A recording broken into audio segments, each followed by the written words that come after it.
Hey, good morning Internet! Bienvenue dans cette nouvelle semaine. Aujourd'hui, je vais te parler de quelque chose d'assez impactant, d'assez important. Ta capacité à te dire la vérité sur toi-même. Parce qu'en fait, ça a l'air de rien ce truc-là. Mais quand tu regardes les personnes qui ont du caractère, qui ont le mindset d'une personne qui avance dans la vie et qui performe, elles ont toujours cette qualité. La capacité à se dire, je vais aller regarder dans le miroir et je vais voir ce qu'il y a là-bas. Je vais voir les possibilités, je vais voir les choses à corriger, je vais voir les aptitudes, je vais voir les dons, je vais voir les choses qui sont mal faites, je vais voir les choses qui peuvent être mieux faites. Je vais me remettre en question, mais avec maturité. Alors pourquoi est-ce que c'est important de se regarder dans le miroir? Pour deux raisons. La première raison, c'est qu'il y a des gens qui ont de la valeur, qui ont des compétences, qui ont une possibilité d'avoir de l'impact, mais parce qu'elles ne regardent pas dans le miroir, elles ne voient pas cet impact. J'ai raconté il y a quelques années une histoire qui est très connue, l'histoire de 2 carafes. C'est un fermier qui a 2 carafes et qui va tous les jours puiser de l'eau pour ramener de l'eau dans sa ferme. Et quand il puise l'eau, il y a une carafe qui fuit parce qu'elle est percée. Et donc les 2 carafes se parlent entre elles et la carafe qui ne fuit pas asticote un peu et taquine l'autre. Oh, tu fuis, t'es nul, tu sers à rien, regarde, on met de l'eau dans toi et ça coule, ça coule. Et donc cette carafe finit par douter d'elle et se dire, bah zut, je ne sers à rien. Arrive un stade même où la carafe qui est percée donc dit au fermier, franchement t'as qu'à te débarrasser de moi parce que franchement je te sers à rien. Tu mets de l'eau dans moi et j'arrive pas à le retenir. Et le fermier lui dit, viens, je vais te montrer quelque chose. Et donc il prend la carafe, il l'emmène sur le chemin entre le puits et la ferme et il dit, regarde toutes ces fleurs. Ces fleurs, elles ont poussé parce qu'à chaque fois toi tu laissais passer ton eau. Donc même tes défauts ont de la valeur, même tes défauts ont de l'impact, même tes défauts sont un plus dans la vie des autres. Cette première catégorie de personnes, c'est la carafe percée.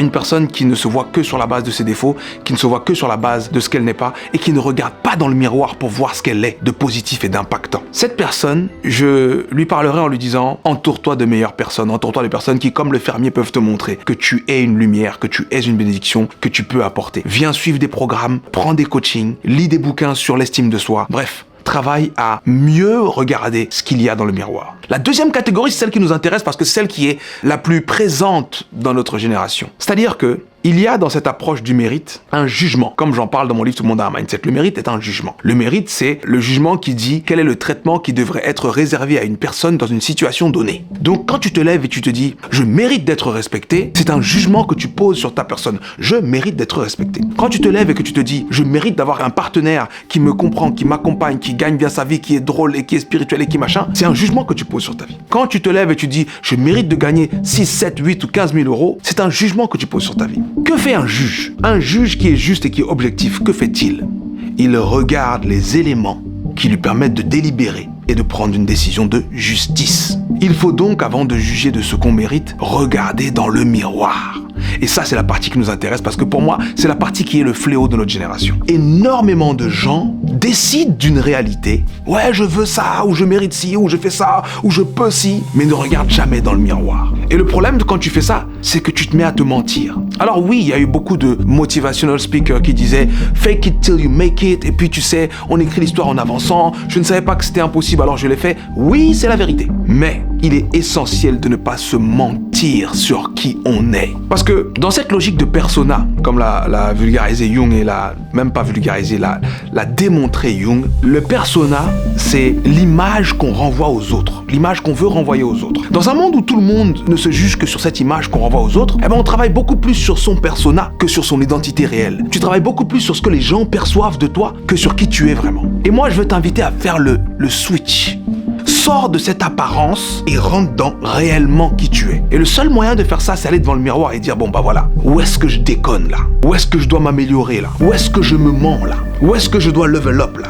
Et c'est quelque chose qui est très désagréable à faire parce qu'on renonce à un monde dans lequel on avait réussi à créer un équilibre sur la base de notre persona. Mais cet équilibre est faux. Si tu te mens sur ce que tu es capable de faire, sur qui tu es, sur ce qui te drive, c'est faux. Si tu mens aux autres sur ce que tu es capable de faire, sur qui tu es, sur ce qui te drive, et que tu finis par croire à ce mensonge, tu cours à ta perte. Et je pèse mes mots. C'est lourd ce que je suis en train de dire, mais c'est salvateur les amis. Donc dans cette vidéo, ce que je veux t'exhorter à faire, c'est avoir le courage d'aller dans le miroir et dire ok, faisons la mise au point, que je m'observe comme si je n'étais pas moi-même, que je m'observe comme si j'observais quelqu'un que je ne connaissais pas. Et quand je regarde ce que je fais, quand je regarde l'impact que j'ai, quand je regarde ce que je crée, quand je regarde ce que je réussis, quel bilan je fais? Et je te demande pas de faire ça pour que tu te dises « Oh zut, c'est nul », parce que là, on est dans la première version de l'histoire, la carafe, qui dit « Oh, j'ai un trou là ». Tu es une personne qui a des compétences, des qualités, des aptitudes. Tu es une personne dont les singularités créent des possibilités qui n'existent que pour toi. Sauf que, de la même manière que quand tu fais l'autruche sur les choses que tu dois corriger, tu cours à ta perte, quand tu fais l'autruche sur les beautés et les lumières et les possibilités qu'il y a dans ton profil et dans ton parcours, tu renonces à ta lumière. Donc, aller regarder dans le miroir, ce n'est pas juste un exercice qu'on fait parce qu'on veut se sentir bien. C'est un exercice qu'on fait parce qu'on veut progresser. T'as déjà entendu parler du SWOT?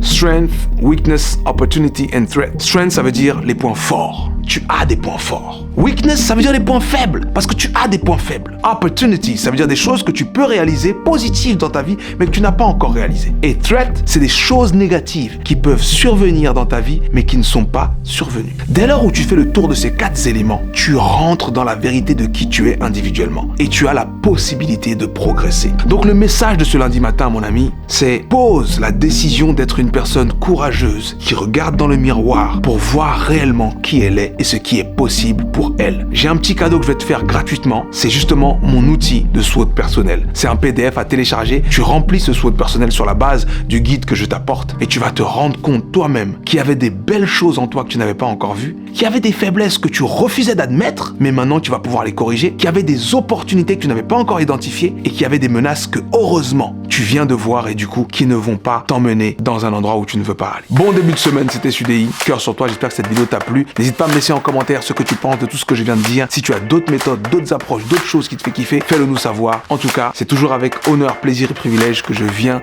t'apporter un nouveau regard sur toi et sur ta vie. C'était Sudei, ciao, bye bye.